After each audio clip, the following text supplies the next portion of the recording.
We saw a great game tonight. Congratulations to Indiana. It was really turned out to be a great game. Two great teams, wonderful teams with a lot of talent. We enjoyed it very much.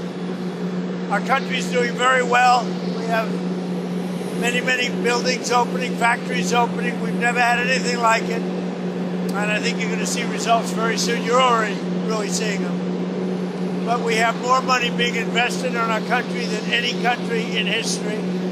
As you know, the Secretary of the Interior, Doug Burgum, who's with me right now, has a lot to report. I don't know if you want to say a couple of words, Doug, but you might want to say how well we're doing as a country. Well, with President Trump's leadership, we've got inflation coming down, we've got investment going up, we've got taxes going down, we've got energy prices down. Everything is aligned for us to have a banner year in 2026, and the interest in building and investing in our country has never been greater. There's never been anything like it. The money being invested in our country is unparalleled. There's never been anything even close, by many times more than China or any other country. Do you have any questions? President Davos, or what will be your message to the leaders? Well, I think I have a lot of messages for Davos, but the primary message is how well the United States is doing. And I say it all the time. A year and a half ago, we were a dead country, and now we have the hottest country in the world. I mean, you're beneficiaries, too. If you look, some of you have 401ks. You don't have to tell me your numbers are the best they've ever been. And the stock market's at an all-time high. We are just doing great. So I think the message in Davos, we're leaving, going to have an interesting time. We have a lot of meetings scheduled, but the message for Davos is how incredible our country is doing. Can you speak to your letter that you wrote to Prime Minister saying that the Nobel Prize has influenced your thinking on Greenland? No, I don't care about the Nobel Prize. First of all, a very fine woman felt that I deserved it and really wanted me to have the Nobel Prize, and I appreciate that.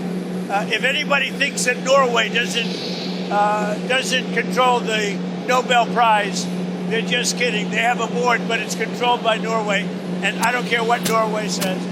But I really don't care about that. What I care about is saving lives. And I think I've saved tens of millions of lives. If you look at India, Pakistan, just as won 2 nuclear powers, you look at so many of the countries that were in in some cases, a 35-year war, and I got it done. We stopped 8 wars, and maybe we'll be stopping a 9th very soon. We'll see. What do you plan to say to European leaders in Davos when they push back on your Greenland plan? Well, I don't think they're going to push back too much. Look, we have to have it. They have to have this done. They can protect it. Denmark, they're wonderful people. And I know the leaders are very good people, but they don't even go there. And, you know, because the boat went there 500 years ago and then left, that doesn't give you title to property. So we'll be talking about it with the various people. We've had tremendous success, and I've done more for NATO than anybody else. I don't think you'd have NATO right now. I got them to go 5% and pay as opposed to 2% and not pay. I've done more than any other American president for NATO by far. And we'll see how that goes, but Greenland is very important. Have you invited President Putin to be a member of the Board of Peace?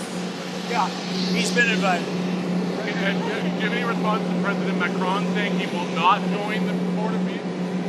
Oh, did he say that? Well, yeah. Nobody wants him because he's going to be out of office very soon. So, that's all right.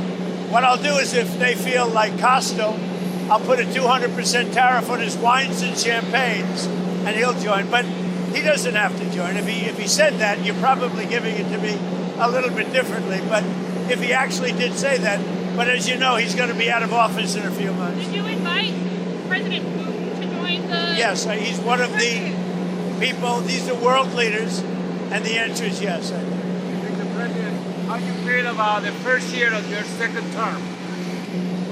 Amazing. Tomorrow is the first year. Think of it, 1 year. I don't think there's been a term like it. I don't think any president has had a better first year than we've had in terms of success. Again, We've taken our country from a failure with open borders, no business, everything going badly, terrific inflation, the highest inflation in history, prices that are through the roof. And we brought prices down. We have very little inflation. We have a great economy. And the prices are coming down still further. But I inherited a mess, and now we have the hottest country anywhere in the world. Mr. President, do you think that you had any influence on the Giants signing a deal with Coach Harbaugh? How do you think he'll do in New York? I don't know, but they got a great coach. I like the coach. I like his brother. They came up to see me with about 3 months ago. They came up to see me in the White House. Did you know that? Yes, I did. With the mother and father, because the mother likes me and the father likes me, and I think they like me.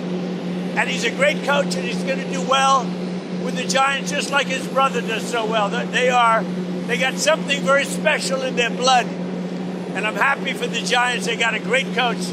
It's nice that you ask. I put out a strong word. Hire Coach Harbaugh. President, you tell us on the Fed. Will you make a decision before Davos? Yeah, I know who I want You know who you want? in the Fed. When will you make a decision? I'll announce it sometime, but I know who I want. Thank you. You said securing the Arctic from Russian threats is important to you. Why are you upset about NATO allies thinking that, more seriously in Greenland by holding military exercises? Well, that wasn't a military. They sent a few people. And they say they sent them not for me, but to guard against Russia. But, NATO's been warning Denmark for about 20 years now, longer than that, 25 years. They've been warning Denmark about the Russian threat. And it's not only Russia, it's also China. So we'll see what happens. But let's put it this way. It's going to be a very interesting Davos. Goodbye, everybody. Have a good flight. Thank you. Thanks, Senator.